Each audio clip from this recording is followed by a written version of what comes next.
છોટાઉદેપુરમાં હોળીના મહાપર્વનો પ્રારંભ. ભંગોરિયાના મેળામાં આદિવાસી સંસ્કૃતિનો અનોખો સંગમ. રંગપુર સડલીથી શરૂ થયેલા પરંપરાગત ભંગોરિયા મેળામાં રામઢોલના તાલે ઝૂમ્યા સાંસદ. છોટાઉદેપુરમાં દિવાળીથી પણ વધુ ઉત્સાહ સાથે ભંગોરિયા મેળાની ઉજવણી. આદિવાસી સંસ્કૃતિ અને આદિવાસી વસ્તી ધરાવતા છોટાઉદેપુર જિલ્લામાં દિવાળી કરતાં પણ હોળીના પર્વનું વિશેષ મહત્વ હોય છે. હોળીના 7 દિવસ અગાઉથી જ અહીં આદિવાસી સમાજમાં અનેરો ઉત્સાહ જોવા મળે છે. આ તહેવારના ભાગરૂપે યોજાતા ભંગોરિયાના મેળાએ આદિવાસી પરંપરાનું અભિન્ન અંગ છે. જ્યાં સાપ્તાહિક હાટ ભરાતા હોય ત્યાં હોળી તહેવાર પૂર્વે વિશેષ મેળાનું આયોજન થાય છે, જેને ગ્રામજનો ભંગોરિયાના મેળા તરીકે ઓળખે છે. રંગપુર સડલી ગામે યોજાયેલ ભંગોરિયા મેળામાં પરંપરાગત વાદ્યો અને એક સમાન પહેરવેશ અને શિસ્તબદ્ધ નૃત્ય થકી આજના આધુનિક યુગમાં સ્થાનિક સમુદાય પોતાની પરંપરાને જીવંત રાખી છે. આ મેળામાં જુદા જુદા ગામની પુરુષો મહિલાઓની ટુકડીઓ આકર્ષણનું કેન્દ્ર બની હતી. ભંગોરિયાના મેળામાં આસપાસના ગામોમાંથી મોટી સંખ્યામાં લોકો જીવન જરૂરિયાતની ચીજવસ્તુઓ ખરીદી કરવા માટે આવ્યા હતા.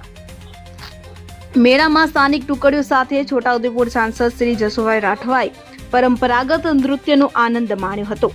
આ વર્ષે છોટાઉદેપુર જિલ્લામાં રંગપુર સંડલી હાટથી પરંપરાગત ભંગોરિયાના મેળાનો વિધિવત પ્રારંભ થયો છે. મેળાના પ્રથમ દિવસે સ્થાનિકો રામઢોલના તાલે ઝૂમી ઉઠ્યા હતા. આસપાસના ગામોમાંથી આવેલી વિવિધ ટુકડીઓએ રામઢોલના ગુંજરાવ સાથે માહોલને ઉત્સાહપૂર્ણ બનાવી દીધો હતો. હોળી એટલે આદિવાસીઓનો મુખ્ય તહેવાર.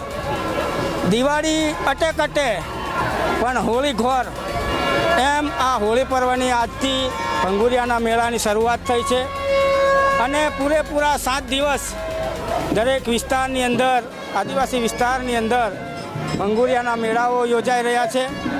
અને ભંગોરિયાનો મેળો જે દિવસે પૂરો થશે તે દિવસે હોળી માતાનું દહનનો કાર્યક્રમ રાખવામાં આવ્યો છે. એના પછી ચૂલના મેળાઓ યોજાશે, કમાટની ઘેરનો મેળો પણ યોજાશે.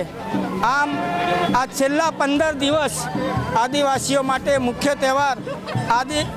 આદિવાસી દુનિયાના કોઈ પણ ખૂણામાં ગયો હોય પણ એ હોળીને તહેવાર મનાવવા માટે પોતાના વિસ્તારમાં આવી જાય છે અને હોળીની અંદર એ પોતે ધામધૂમથી પૂરેપૂરા સપ્તાહ અને પખવાડિયું મનાવી રહ્યો છે. ત્યારે આ હોળી પર્વની સમગ્ર દેશવાસીઓને હું ખૂબ ખૂબ શુભેચ્છા પાઠવું છું. ખાસ કરીને મારા આદિવાસી વિસ્તારના તમામ માતાઓ, ભાઈઓ, બહેનો અને યુવાન સાથીઓને પણ હોળી પર્વની શુભેચ્છા પાઠવું છું અને વિનંતી પણ કરું છું કે આપણે પણ સંસ્કૃતિ સાથે જોડાઈને હોળીના પર્વની અંદર નાચ ગાન સાથે આ એક પખવાડિયું ઉજવીએ એવી શુભેચ્છાઓ.